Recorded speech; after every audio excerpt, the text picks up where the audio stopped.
All right. Good morning, friends, and a very happy Saturday. And we will continue with our journey on patient safety. Association of Nurse Executives India is committed to work towards patient safety through nurses. Empower R was started last year, and this year we continue on discussing the WHO patient safety curriculum, and this is being done by Annie Patient Safety Fellows of 2021, and we are happy that we have maintained the calendar, and this is the topic 7, which is using quality improvement methods to improve. So I really hope that all of you will learn from this particular deliberation, and all the videos of all the previous sessions are available on our YouTube channel. So if you want to look at those topics, you can go ahead and visit our YouTube, Association of Nurse Executives India, any YouTube, and you will find all the recordings over there. And it's very empowering for me to see young nurse leaders discussing the topics from WHO Patient Safety Curriculum. And I'm extremely happy to be inviting Anita Jeyakumar, Annie Patient Safety Fellow from 2021, to discuss the topic today. And a very warm welcome, Anita, and all the very best. You have 1 hour to discuss your topic as we have agreed. And may I request Anita to come on video, please? Very, very warm welcome, Anita, and wish you all the best. And I will request everyone to keep your audio video muted unless Anita specifically asks someone to unmute and say something. Or you can use the chat box. The questions can be asked in the chat box, and that will be answered at the end of the session. And we will also inform you some information about the upcoming events on patient safety. I'll be sharing that with you at the end of the session. And let's have a learning session, and let's make our patient care more safer by making ourselves more knowledgeable and aware of how things can be, prevented from happening. Because zero harm, most importantly, preventing the preventable harms are definitely our responsibility, and nurses are the last line of defense. And the defense can only become strong if there is content in that. So it's very important that we should be knowledgeable. That's how Annie has embarked on this journey to educate everyone in a very simple, easy to understand manner, because that's all already available on the net, the curriculum. That's a 225 plus pages. So we are getting our fellows to break it down into digestible, bites. That's why it's only 1 hour session. So without much ado, welcome Anita, and over to you. And I will be taking care at the back end, and you take care of your session. All the very best. Thank you. Thank you, ma'am, for that warm words of welcome. And it gives me immense pleasure to be a part of the Annie Patient Safety Fellowship for the year 2021. Ma'am, is my screen visible? Yes, it is visible. All right. I once again thank the Executive Committee of Annie for giving me this wonderful opportunity to be a part of the Patient Safety Foundation or Annie Patient Safety Fellowship for the year 2021. A special word of thanks to Thangam ma'am. Without her, this day would have been really a dream. Ma'am, thank you. I really appreciate your perseverance in enabling us to complete this task in a most meticulous manner possible. Thank you so much. So with this, I would like to enter into today's topic. Like how ma'am was talking about patient safety, I'm here also to reinforce on how quality can enable us to prevent harm. So I'm here to encourage each one of you to improve the quality in your own clinical areas, wherever we are, in whichever capacity that we work in. So according to patient safety curriculum, the topic 7, which is the topic for today's Empower R, is using quality improvement methods to improve care. Now, all of us understand quality is important and it is prime. It is not just an act, it is a habit. And all of us working in the clinical area display an effect. It's called the Hawthorns Effect, which all of us would agree on. When a supervisor sees us, we are prim and proper. And when they are not seeing us, we do what we want to. That would end up not only in harming the patient, but our reputation as well. We seldom forget it. We often forget it, and we seldom regret about that happening in the busyness of our life. So today's talk will empower us to understand that every little thing that we do, we need to do it right, whether people are looking or not looking. And that's the topic for today's discussion. So I'm going to learn along with you, and I'm going to talk to you about what quality improvement is based on the experience that I have in the organization that I work in. And what is quality improvement? Before we press on any further, we need to understand what this quality improvement is all about. Quality improvement is the framework used to systematically improve care. So it has an outline, that is a framework, and it has a system. So when this framework and the system goes hand in hand, that's when we can improve quality. Now, when we put the framework, that means an outline for quality improvement, there are certain things that we need to keep in mind. And we have many models, many methods and tools that are available. And that is what we will be discussing in today's class, so that it makes life easy for all of us to practice quality in every walk of our life as a nurse. So quality improvement has an outline, as we have understood, and it has system. What is the system? A proper protocol, procedure, and policies in place so that both can work together in not only improving the work efficiency, but primarily it focuses on improving patient care. So quality improvement has a two end to it. One, it improves patient care, and two, it enhances the work efficiency of the patients. So now I would like all of you to answer one question quickly in the chat box so that we can all be engaged in what we are doing. When I say quality improvement, I repeat, when I say quality improvement, what are some of the words that come to your mind? So quickly, can we see some answers on the chat? So when we say quality improvement, what are the words that come into our mind?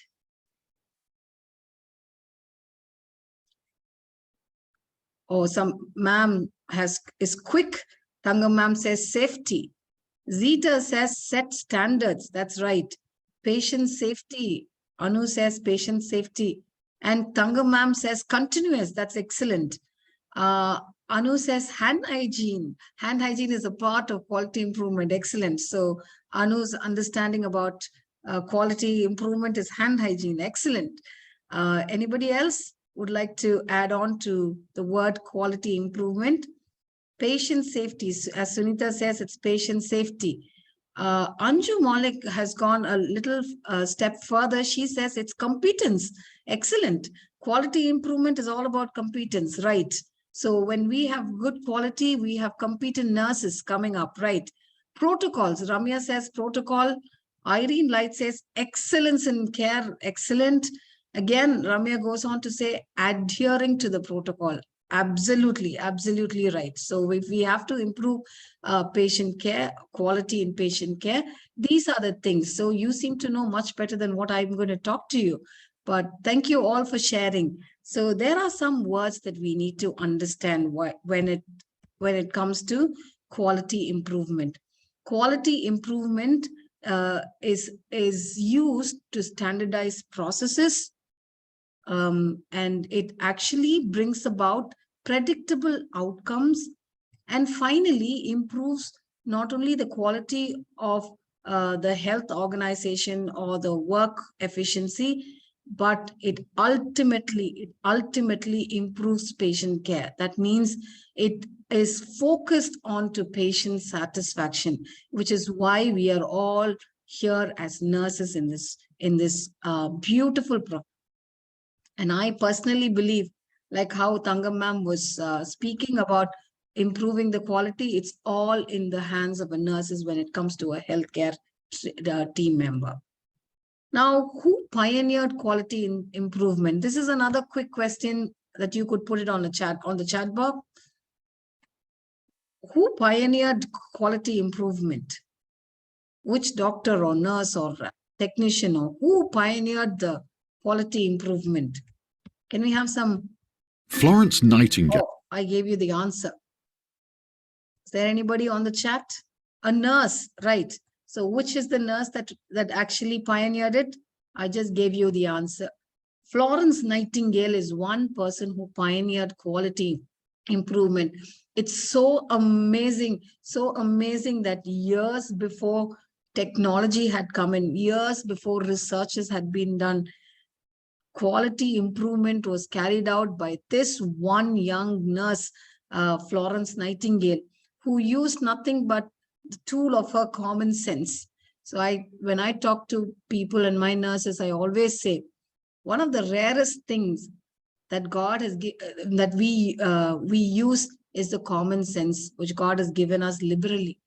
Okay, so one of the rarest things that we all use is the common sense. So I think that is what made Florence Nightingale change so much when you read the history.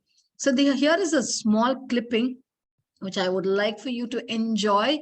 And it is all about data. So quality improvement is again about collecting opinions, putting it into a number, putting it into a tabular column, and so on. But let's see how she did and how she actually enjoyed with this big data. Okay, so let's watch this video for 5 minutes.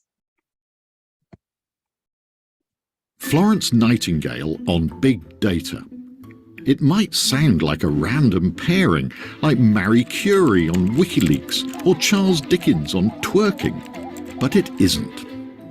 We know her as a nurse, the lady with the lamp, gliding through blood-soaked army hospitals. But maybe we should call her the lady with the bar chart, because she was at least as illuminating in the world of statistics. So, what would she think of big data? Florence loved statistics. She said she found them more enlivening than a novel. And a friend said, however exhausted Florence might be, the sight of long columns of figures was perfectly reviving to her. For Florence, statistics were God's work. She said, to understand God's thoughts, we must study statistics, for these are the measure of his purpose. So, although she's famous now as a nurse, she actually trained first as a statistician. It wasn't until the beginning of the 1840s, when she was in her early 20s and saw hunger and unemployment all around her, that she became a nurse. She'd combined her nursing and statistics to become an experienced hospital manager just in time for the Crimean War. At the time, nurses were seen as ignorant and lower class. But Florence changed that. Florence volunteered to lead a team of nurses in the war. Before she arrived, the military hospitals didn't even bother to record many of the deaths. Florence collected data about everything, so she could show that changes in diet and sanitation had brought the hospital's death rate down from 42% to just 2%. It's only when you gather data methodically that patterns emerge. Things that were hidden suddenly become clear. That might sound obvious now, but it wasn't back then. Florence's work made a huge impact and laid the groundwork for things we now take for granted, like being able to compare hospitals' performance, or just the fact that hospitals are clean. Florence showed what could be achieved by following the evidence, instead of gut instinct, prejudice, or tradition. Another little-known side of Florence is her talent for infographics. She turned data into pictures, making it impossible for MPs and civil servants to ignore. So she would love the data journalism we have today. She would love the way big data makes all this possible. But she'd hate some of the ways that data are abused. She knew that people can game the system to make their performance indicators look better. So, when you hear of hospitals fiddling operation waiting times, think of Florence. And I think she'd be appalled at using data to target adverts and manipulate people on social media. This would not be God's work. Although largely confined to her room for over half a century, she worked tirelessly behind the scenes in coordinating campaigns, and she always had a careful media strategy. So, I think she might like other aspects of social media. She'd enjoy the opportunity to communicate on a grand scale, with ideas going viral and so many people being able to take part in the debate. Her compassion brought her fame, and she used that fame ruthlessly, along with her incredible intellect, to save lives on an unprecedented scale. If she were alive now, she'd challenge us to do the same, to look at how we can use the vast amount of data now available to save lives, to make the world a better place, to shine a little more light on us all.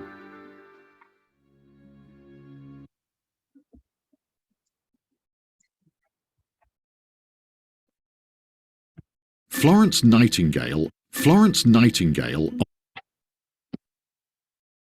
I hope we understood all what we just saw in the last video. And I would like to thank Tanga ma'am for her quick search that she made to find this video up, and which was so appropriately fitting for the quality improvement. One of the things that I would like for you to take home from this video is that Florence Nightingale had a beautiful way of handling data, and her fear was that people would use this data to show their organizations as better than the other. So that is not what we are called to do with quality improvement. Quality improvement, if we do a quality improvement project in our area, that should be as ethical and truthful as possible, so that will be imbibed by over many people. We do not need to tell that to people that we have done, though we need to disseminate the ideas and knowledges and share ideas and knowledges. But the more that people see that idea has brought about so much of a difference in the life of a patient, in the life of a healthcare system, they would be able to take it and use it for the betterment of many, many people. And they would be testing and retesting it and remodeling it and redesigning it for the betterment of the patient. Finally, each one of us are accountable for that little patient who comes into our hands, to give them the best care possible and make them get discharged unharmed from the institutions that we are in. And that is who pioneered quality improvement. So quality improvement is not something that is a subject that is for a business administration person or for a quality manager or for anybody's sake. They all need to have it, but we need to own this quality improvement as nurses, because the pioneer for quality improvement in healthcare was a nurse. So today, when we are going to learn about what quality improvement is and how we can do so much for the welfare of the patient who come into our hands, let's remember Florence Nightingale's words of wisdom to be ethical and sincere in the data that we project and use. So now, why quality improvement? Before we proceed on any further, we need to ask this question, answer this question, but why quality improvement in healthcare? Why in healthcare? So WHO has released a data that says that around the world, nearly 14%, which is a huge number of patients, are harmed from the healthcare that they receive during their hospital stay. It might be because of patient, it might be because of the lack in appropriate time, or it can be because of discrimination, it can be because of disintegration, or anything could have been the cause, or inefficiency or ineffectiveness. Whatever be the cause, around 14% of the patients are harmed around the world from healthcare. And as we have all taken an oath while we lit the lamp, as during our lamp lighting ceremony, we said, we are here not to harm patient, but to do good to the patient and to make improve the quality of life of the patient. So I think that we are called to do a quality improvement in whichever level that we are, so that we prevent that that harm to the patient who comes to our care. And we are obliged to bring down that 14% down as soon as possible, so that people would be enjoying the safety and security of the healthcare systems that we are in. And how do we improve this care? So researchers have shown that quick quality improvement projects are the way to improve quality or improve patient care and prevent harm. And what is this quality improvement project? It is not as big as the thesis or the researches that we do as educators and as leaders, nurse leaders. These are small audits, small audits. So when there is a problem, immediately our mind should think, what could be the cause? So you go back to the cause and you find out certain things and you put a little system in place. And once you put that little system, you need to test that system, whether that system is working or not, which we will see in the later slides today on how to initiate a quality improvement project. This doesn't need anybody's high quality education or anything. It just needs a little bit of thinking in the place that we are working in, and a little bit of guidance from eminent nurse leaders that you all have. So you need to make sure that you think and you ask for help for developing quality projects in your own clinical area. And studies have shown, researchers have shown that quality improvement projects have enabled us to spread successful changes across, not only across the hospital or the organization that you work in, but across the globe. And it has also impacted, quality improvement projects have impacted the practices, nursing practices, prevented repetitive errors, and has built up systems that are strong to prevent harm to the patient who come in. So quality improvement is important, and quality improvement can be achieved through quality improvement projects, which are very simple to carry out, and it spreads successful changes, impacts practices, prevents harm, and builds in great system to enhance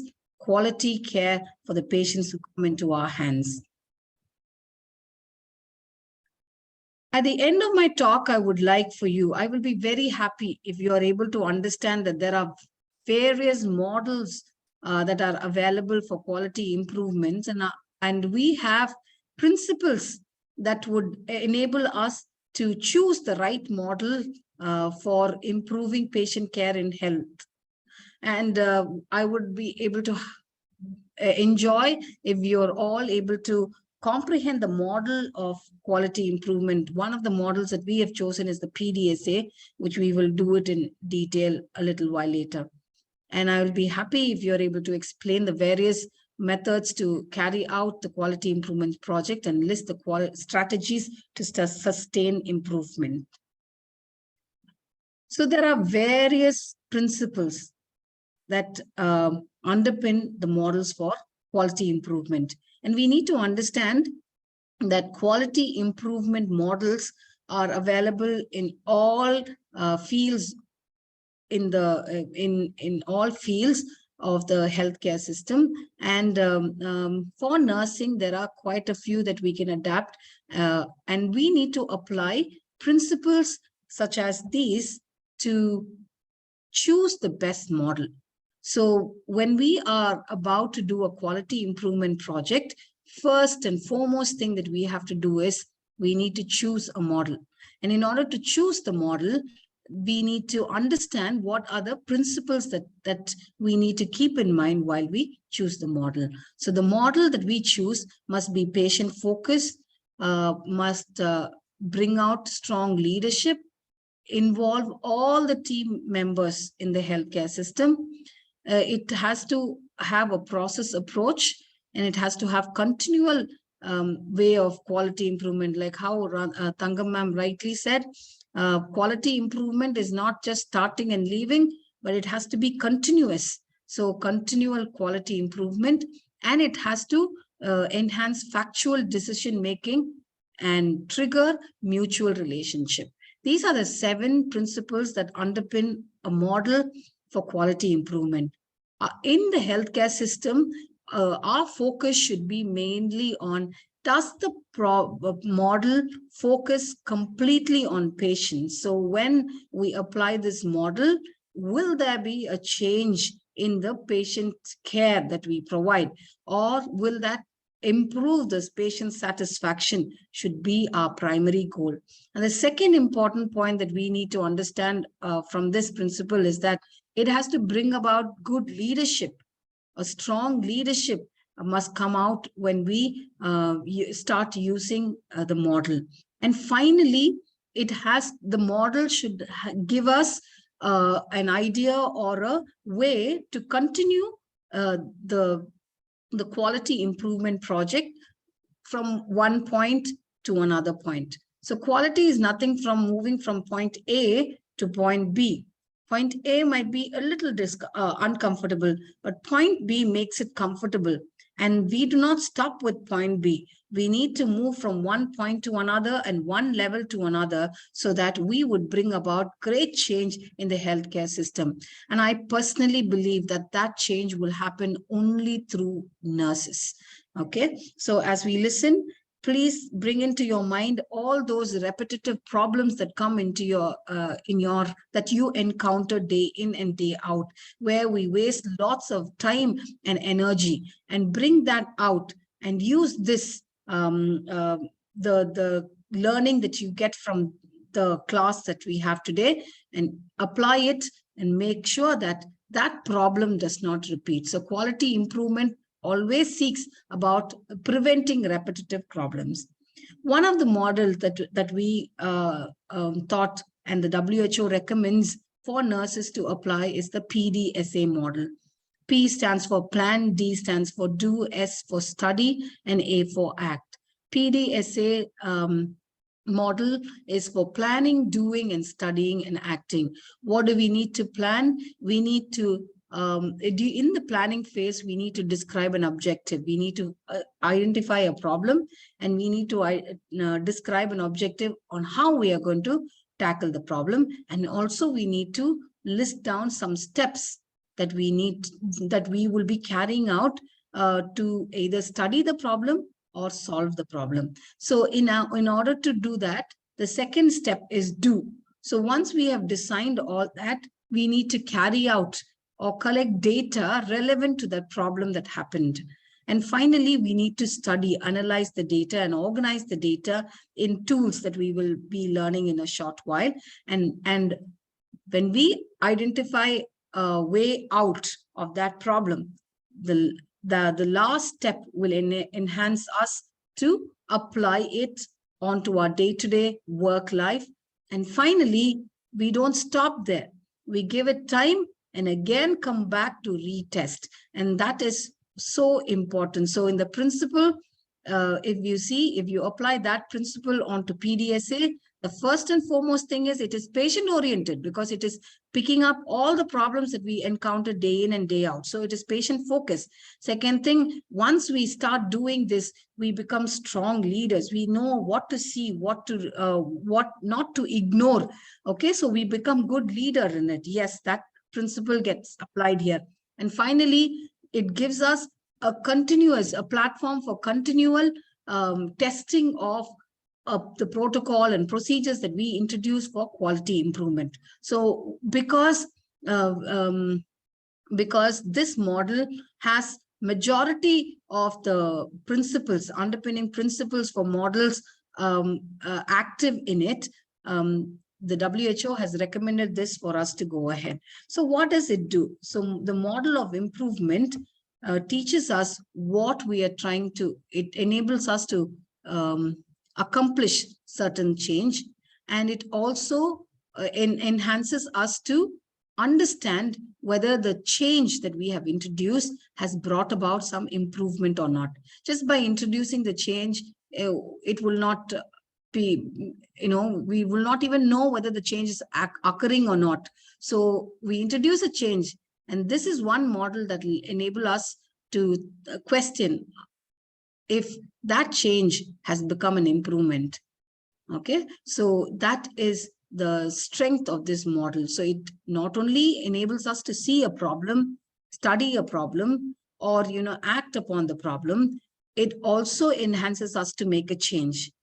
But this model doesn't stop just by making a change there. It goes on a little step further to ensure that the change has become permanent with an improvement. So that is something that we have to understand in today's class. And now, how do we improve, or how do we begin a quality improvement project? So we have lots and lots of problems that we encounter in our organization, like any other organization. And I work in the operating rooms. I used to work in the operating rooms. And one of the important problems that kept time and consuming our time was about, which side or which side. There was one incident that happened, that a patient came to us with inguinal hernia repair. It was right side inguinal hernia repair. We received the patient onto the table. We prepped the patients. We did everything. And when we opened up, there was a hernia on that side that we did. Then the surgeon repaired it.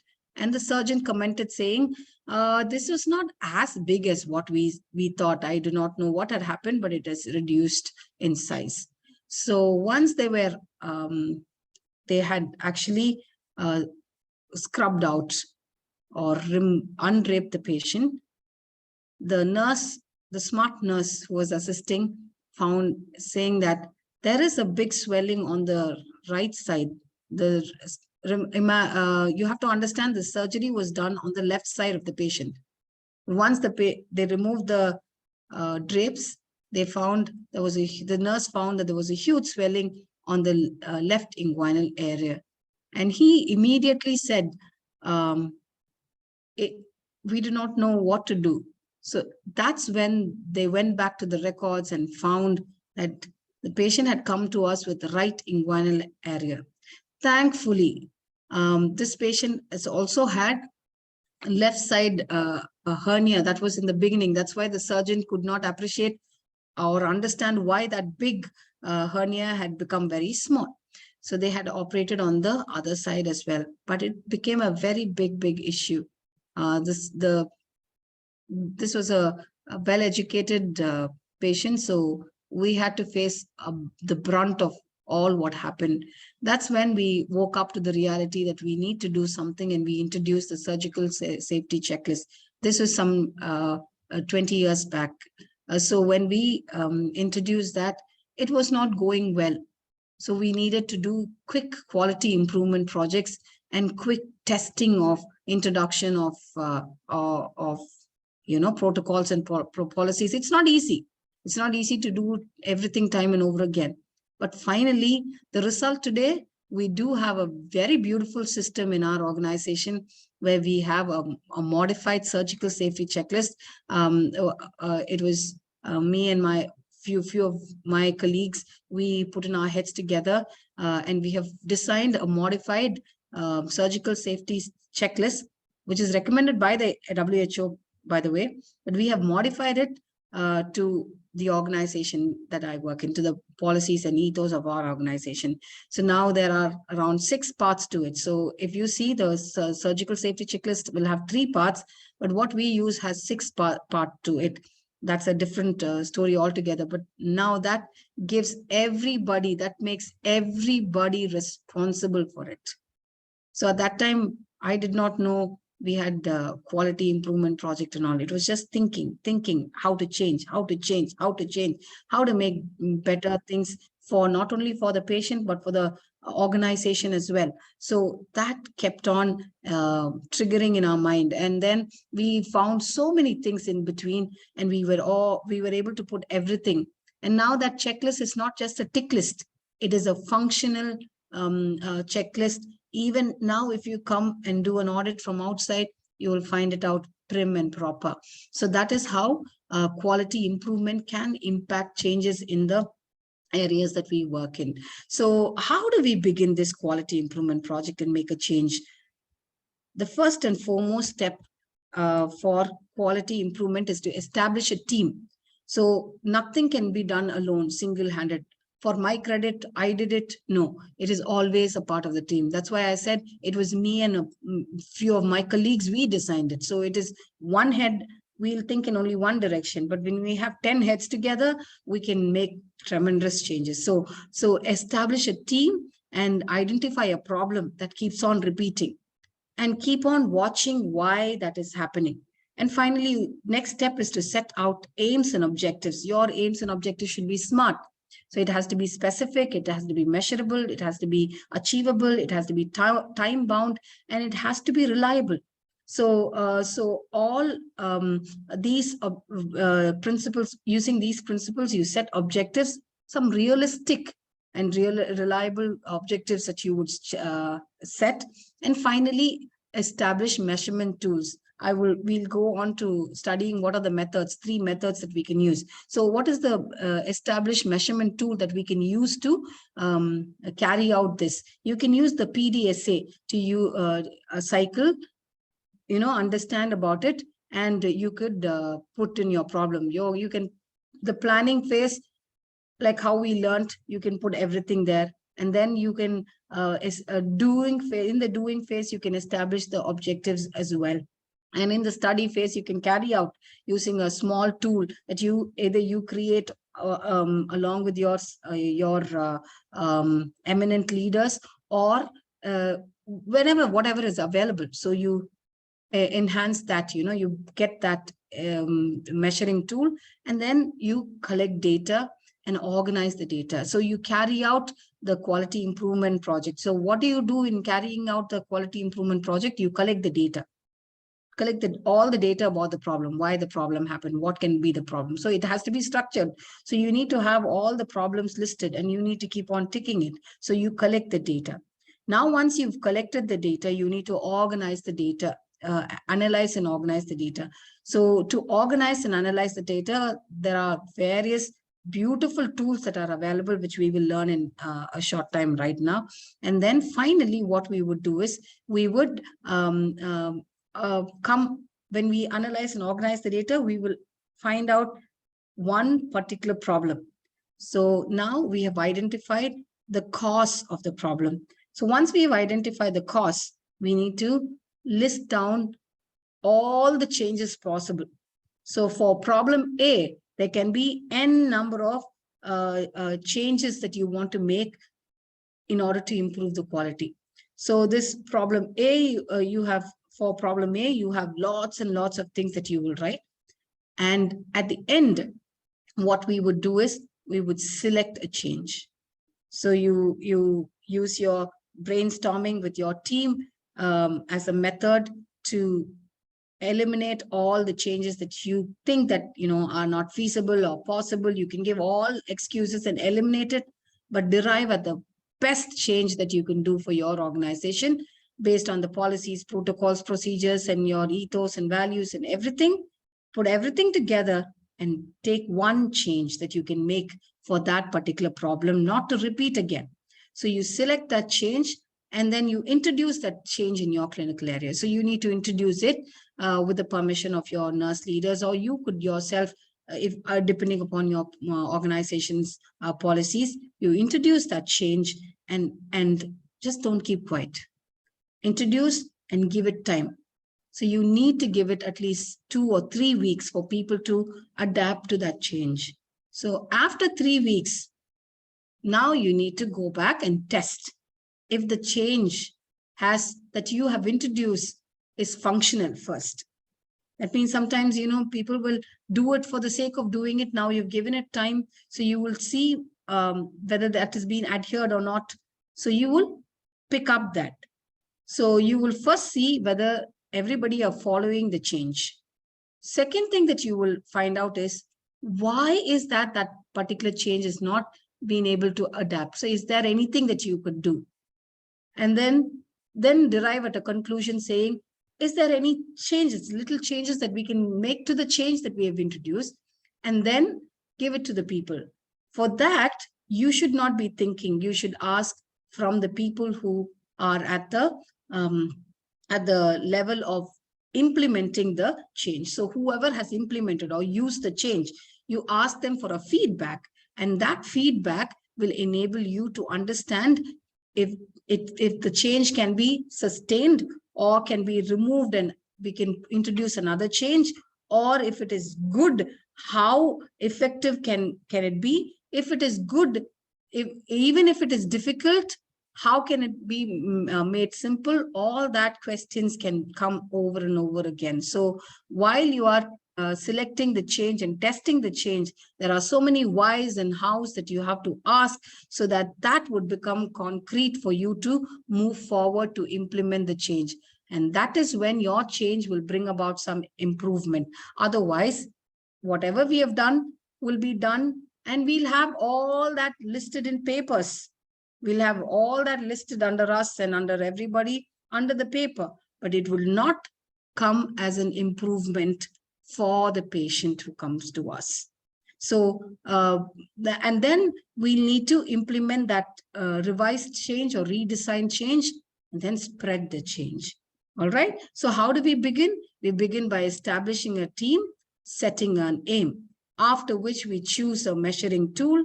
Then it can be either an available tool or a tool that you create.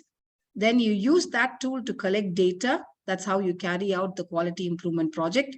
Once you have collected the data, you will isolate certain themes, and you will find all the causes for the problems that are repeating time and over again. So these causes can have 10 solutions or 15 solutions, or how much ever you want, depending upon the team.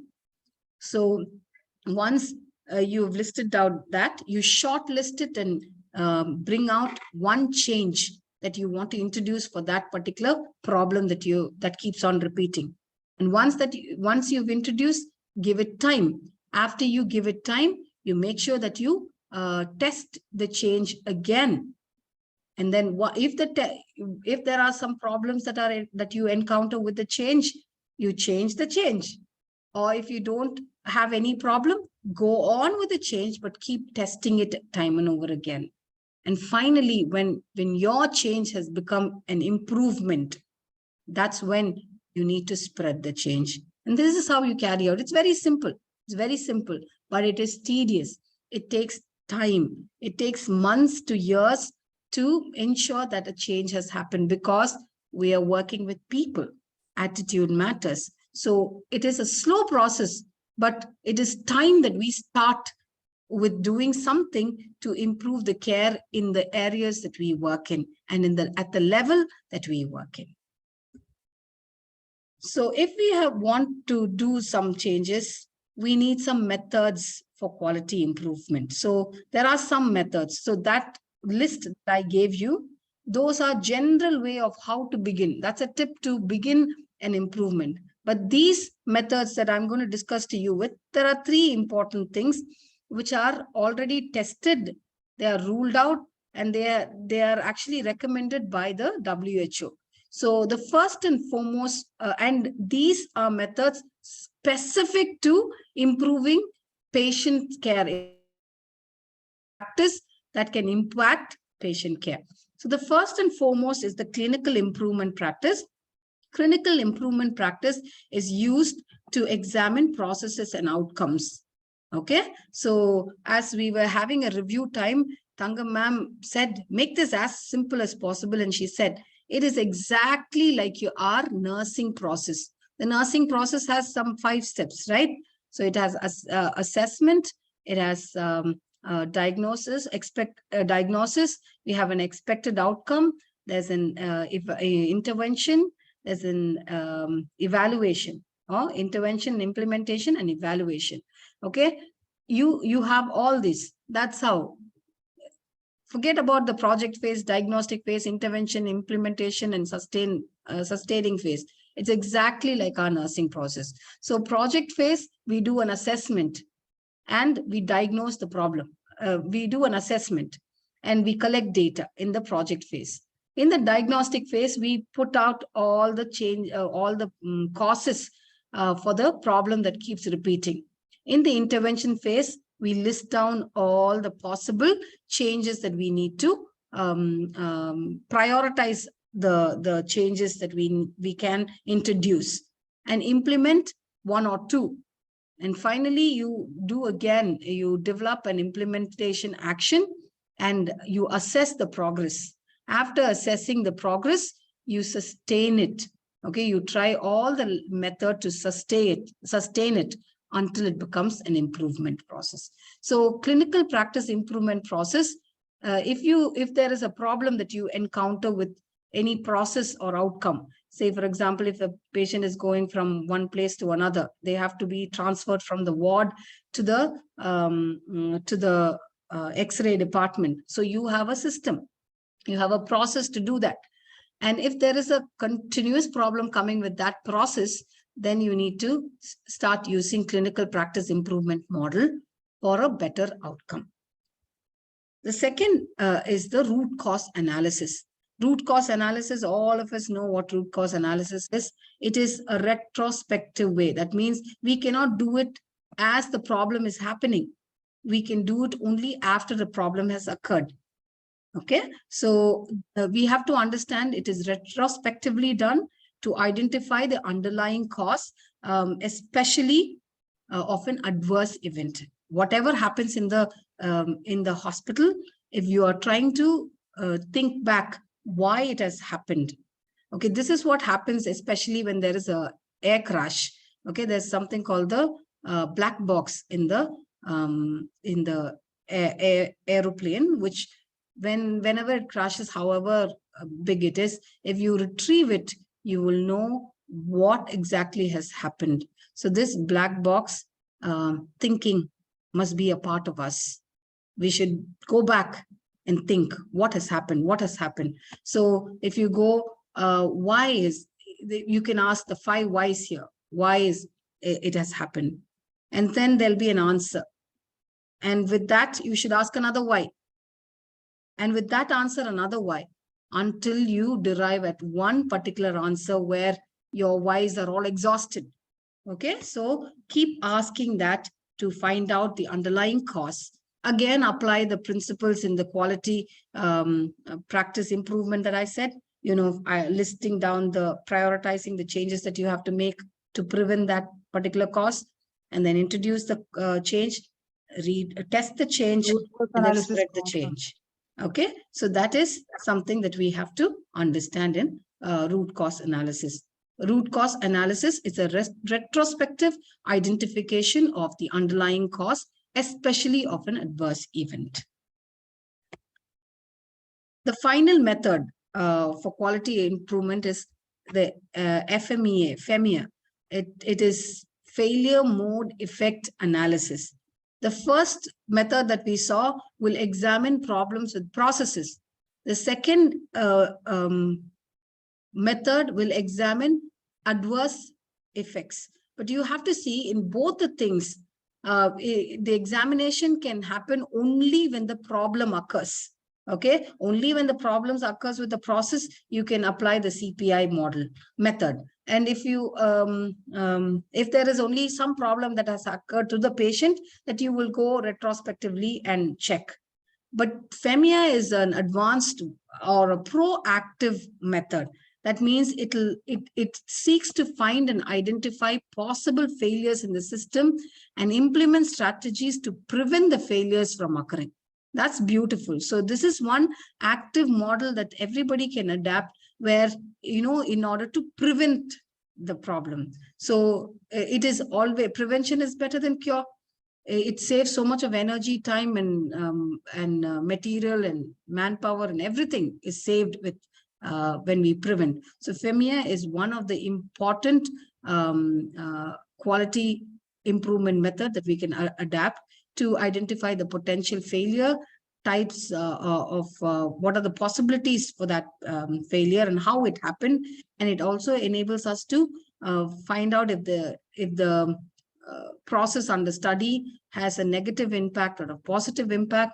And finally, it helps us to prevent errors from occurring. So this is for all the leaders who are here, who are budding leaders, who are already leaders, who have been leaders for ages.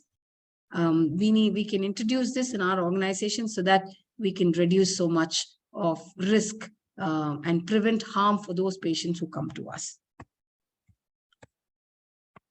And once we have collected all this data, we have to organize the data and analyze the data. How do we organize and analyze the data? One of the important method is flowchart. All of us have seen flowchart in our own clinical areas. So flowchart is nothing but we develop it to develop a shared understanding of the process.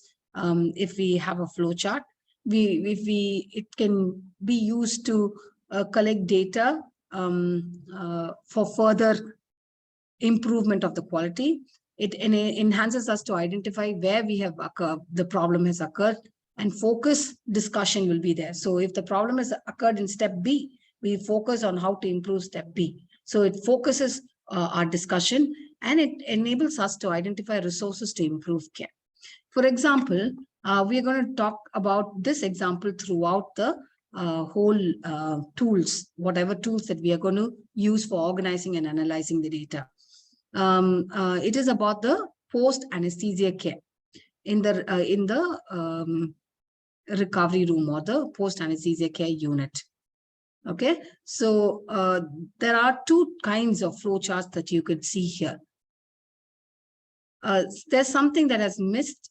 We visit the general practitioner, investigation is done, referral to the surgeon, referral to the hospital, admission happens, and the patient returns to life. This is some process that we have. That's like a flow chart.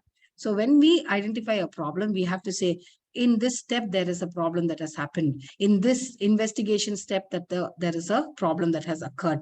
Okay. And in the hospital, when there is a problem that has occurred, we can identify where exactly it has occurred when we arrange our problems in steps like these. Okay, so whether it has occurred in the post-anesthetic care, or has it occurred in the operating rooms, or in the ward, or in the hospital that we have admitted. So in the ward that we have admitted, or it was in the clinic, or has it happened elsewhere that they are presenting it here as if it has happened in our hospital. All that process related problems we could actually identify it here in this particular. We can organize the data in this particular place. Just give me a moment, please.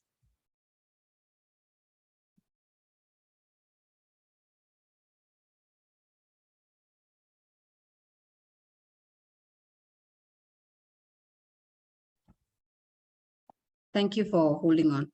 So flowchart is one way, one tool which you can use to analyze and organize the data. The second thing is, if you have any problem where you need to know if there is this has caused that, the cause and effect. in order to do, we could use this fishbone or Ishikawa diagram, which all of you are familiar, and Anga ma'am has introduced to us, and you have done so much of work with that for organizing your problems from your organization, and you have submitted, and I've heard from Tanga ma'am that people are trying to adopt this. This is very plain, very easy to understand. So you could list down all the problems at the top, like social issues and staff attitudes or complication or procedures, whatever we have, whatever data that we have collected, we can list it down there. And in the bones, in the fish bone, we can list down the result or the change that we want to expect. So for example, if there is it's complication, it can be wound complication, or if there is infection, so we can list down the causes for that complication. What could have been? It could have been either a poor pain control, or it could have been poor wound anastomosis, or it could be malnourishment, it could have been an already existing infection. All that could come under that, so this will actually give us an idea what could be the primary cause for that particular thing that has happened to our patient, and it will help the team focus on areas for improvement. The next is the Pareto chart. It is used to prioritize the problem. If you have a problem and you need to prioritize the problem, highlight fact, and help a team concentrate on significant factors, this is one of the nice tools that we can use. This is called the Pareto chart. It enables us to prioritize problems. Run chart, all of us know run chart. It is like a trend chart. So it enables us to understand where we stand, how we stand. So how this run chart is different from the rest of the charting, because it tells us how the care was before, or whatever the problem before we could handle the problem, how the care was, and after the change has been made, what exactly has the the change or result been. So that is run chart. So run chart actually enables us to understand where we stand, whether the change that we have made is an improvement, resulted in improvement over time or not. And it helps us identify whether there is a trend in for before and after the improvement. So it also helps us as a team to judge on how particular processes are performing in the areas that we work in. Finally, histograms. Histograms are a type of bar graph, which Florence Nightingale always liked. A histogram is a graphical representation of the probability distribution of the variables, showing frequencies of data points with discrete areas. So this will tell us which particular problem is peaking or is at the highest, and after change, what has happened. So these are the various tools. There is one model that we read, that model learned, that is the Pdsa model. The second thing is we learned about three methods for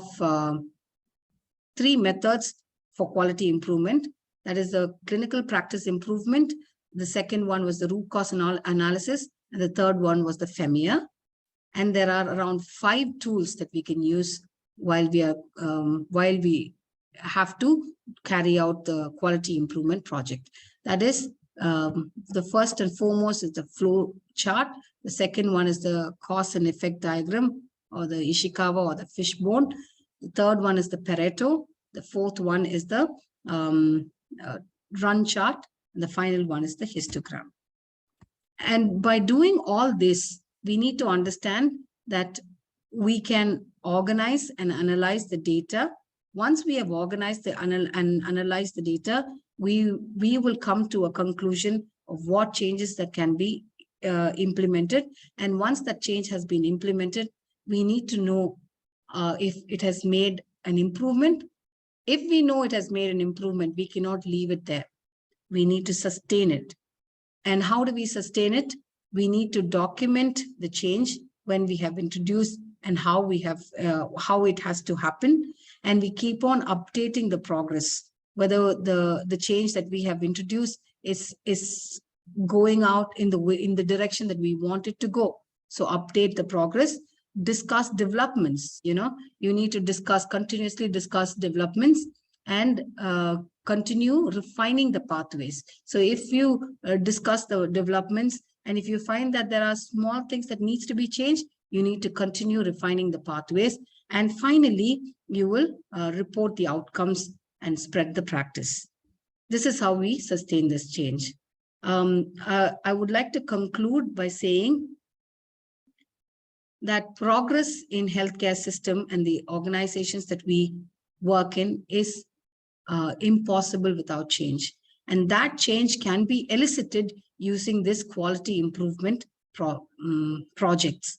And everybody and anybody can carry out quality improvement projects.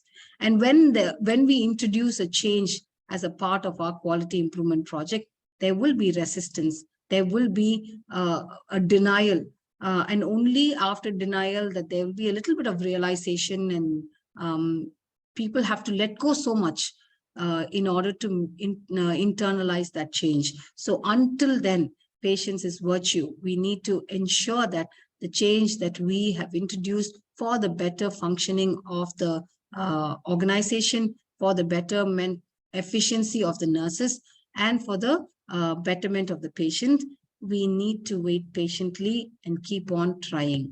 So in conclusion, I would like to say, never give up on engaging, executing, evaluating, and encouraging improvement in your clinical unit. It is sure to improve patient care. So finally, I would like to say that today we learned about the principles on how we can choose a model for quality improvement. One of the models that we have introduced to you is the Pdsa model. And there are 3 methods that we can use to used for collecting the data, that is, and organizing the data. That is the clinical practice improvement model. The second method is the root cause analysis, and third one is the FEMIA. This is according to the WHO patient curriculum, and all these 3 are good. But FEMIA, we need to keep in mind that it helps in prevention. So that is a proactive method that we have learned. And finally, we have learned around 5 tools to organize all what we have collected. We have the flow chart. We can organize it in a flow chart to identify where the cause is and what the cause is. We can use the cause and effective diagram. We can use the Pareto chart, run chart, as well as finally, we can use even histograms to identify the changes. And when we do all this, we will be able to achieve the change that we would expect to see, and for which we need to be the change that we want to see. Thank you for this participation, and thank you, Thangam ma'am, for this opportunity.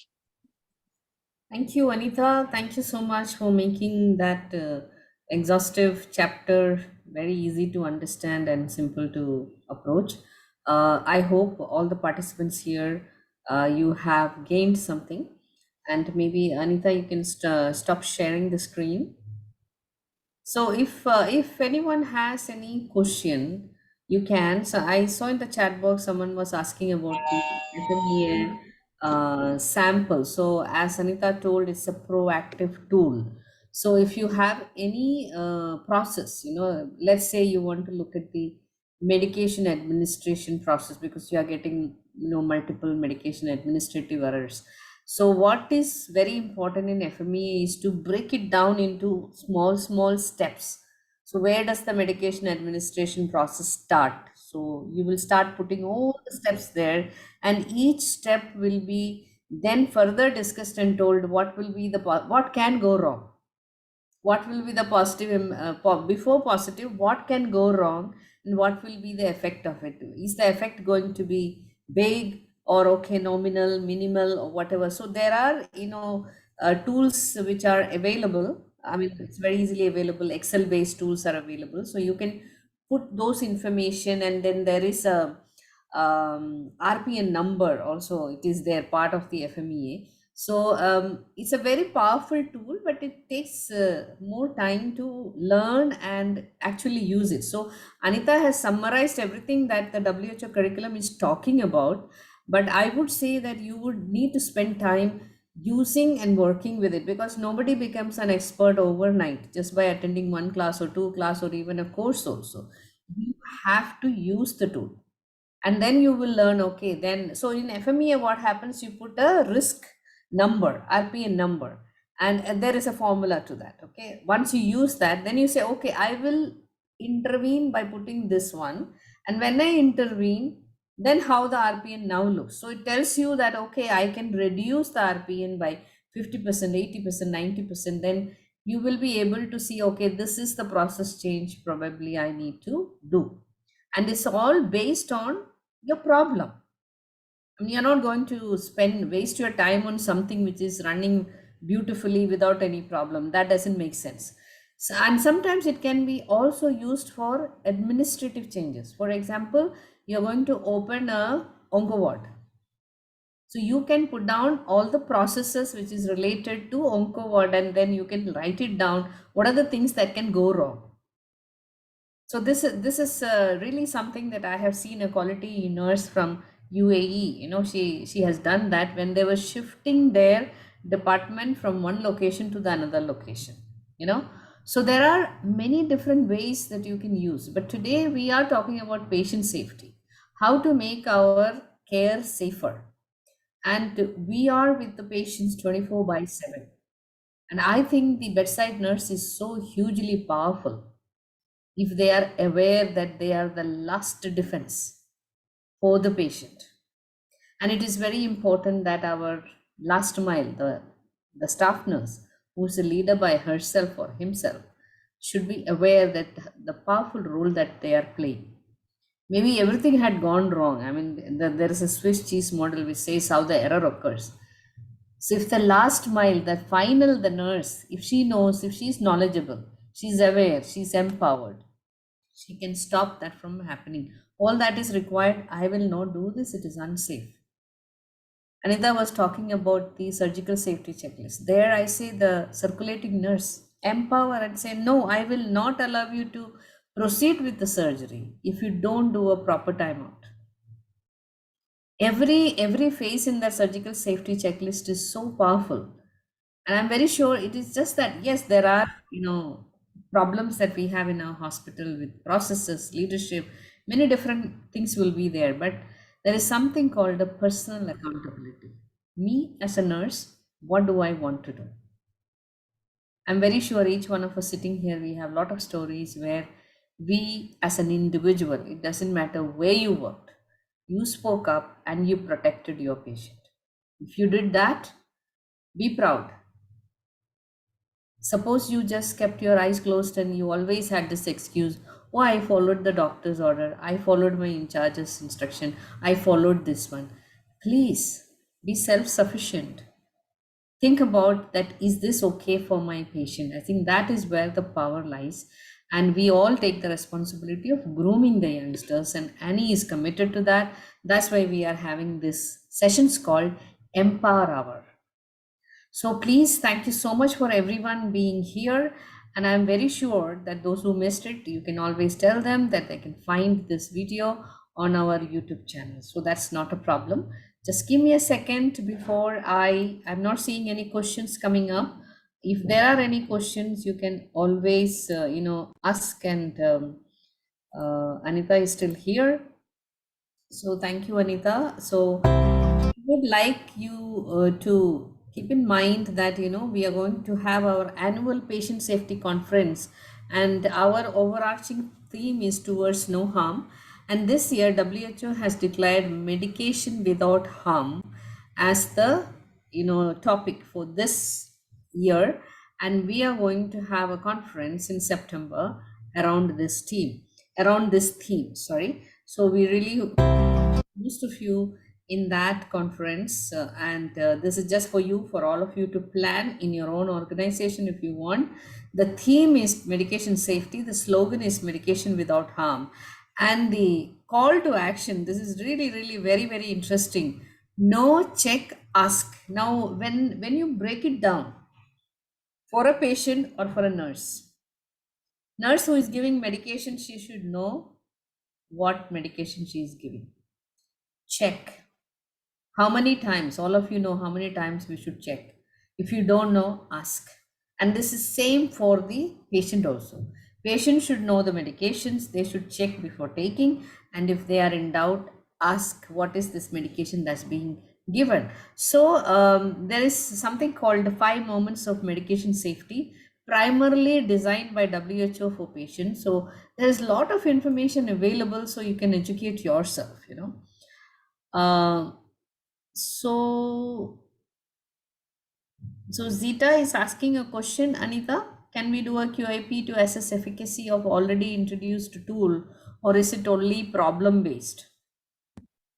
That's a good question, Zita. It is actually excellent if you use it time and over again, because continuous is a word that we need to remember. It is not just introducing a tool and then leaving it there for ages together to just keep on going. That's when the checklists become tick lists. It doesn't stay there as checklist. It becomes just tick lists. So when we use QIP to assess the efficiency or efficacy of all the already introduced tool, that will promote quality improvement, and that will enhance the validity of that tool as well as the reliability of that tool. So it could be used not only for the problems, that it can also be used. Say, for example, I said we've introduced a surgical safety checklist. We didn't keep quiet. We let it go for 1 year. At the end of 1 year, we did a quick audit on how efficient it has been done. It was exhaustive, but it paid off. There were so many problems that we identified in 1 year. It was just a tick list. And then when we kept on doing it time and over again, the tool became valid. Now today, everybody knows what they have to do, and everybody's role is clear for them to carry out. So that's how. Good question. Thank you, Zita. Thank you, Anita. Thank you, Anita. So this is in September that we are going to see all of you. And where is my screen? Is not moving. So a shout out to all the people sitting here, that Association of Nurse Executives India is as powerful as its number of members. So I really request all of you to spread the word, and if you are interested to become a member, please visit our website www.annie.in, and it will help you to become a member there itself. And otherwise, you can definitely contact any one of the Annie member or your chapter head. Each chapter has got a head, so I'm sure you'll know someone. So please go ahead and contact, and we will help you to become the member. And we would love to see you all on 27th August, when topic 8, engaging with patients and carers, will be discussed by our Annie Patient Safety Fellow 2021, Vinod. So Vinod Kumar will be there on 27th August, and we look forward to seeing all of you. And thank you very much today for being here. And thank you, Anita. You have kept your time as well. And it's not very easy to address all these quality improvement tools together in 1 hour, but you made it very easy. One last word of advice: you don't need to use all of the tools for your QIP. You may restrict yourself to few of the tools that you are comfortable, because if you look at it, creating an audit checklist itself is a tool, but asking the right questions in the audit checklist is very very critical. If you don't put the right questions, you will not get the answers when you want to find out, is there a problem? So let's say that you had one event of error that happened with maybe blood transfusion. There was a near miss. Let's say that the nurse was very smart and she caught the wrong blood that came to her patient. It's a warning. And near misses are very very powerful events where nurses can get in and then do a that's where you can do a FMEA, actually find out where are the problems, where you need to intervene. So I personally, in my own experience, I would say that the checklist, the audit forms that you create, the Ishikawa. These are my favorite tools that I tend to use, Ishikawa or the cause and effect tool, and FMEA, and then plotting it. And as Anita told, never rest. You will say, okay, while everything is active, things will go well when everybody is looking at each other. Let it go, then let it rest for a few months and then come back and then audit again. Is it all happening the right way? And one more advice that I will tell all of you is that please refrain from giving all the checklists to the staff nurses to tick. It does not work. You cannot expect them to be just ticking maintenance bundle. I really don't understand how you asking a nurse to stick a collapse maintenance bundle. She will keep on ticking it. How can it ensure the process is being done? It has to be audited by somebody else to see is all the bundle processes are the activities which are mentioned there, is it happening the way it is happening? Somewhere we become very happy that, oh, all the checklist is ticked, and then we are very happily going and looking at those tick list and saying, oh, we have 100% compliance. Then you don't know when something goes wrong or why it went wrong. We had 100% compliance. So that is not the attitude that we should carry when it comes to patient. Let's have the courage to ask the tough questions. Let's have the courage to look at the things with open eyes. Don't hide behind, data that is being provided by somebody else. And empower the bedside nurse, because they can see things that the leaders cannot see. But they should be given the opportunity and the, what you call the encouragement to share and to say, shout and say when something is not right. This is very, very important. Carry that passion for patient safety. That's the candle. I mean, the patients are coming to us, looking at the nurses. This is the way I look at it, because they are the soldier, standing right beside the patients with the armor to protect them. So I would request all of you to go that way and make your care safer. And if you're a leader, empower your nurses at the bedside and see what results you will get.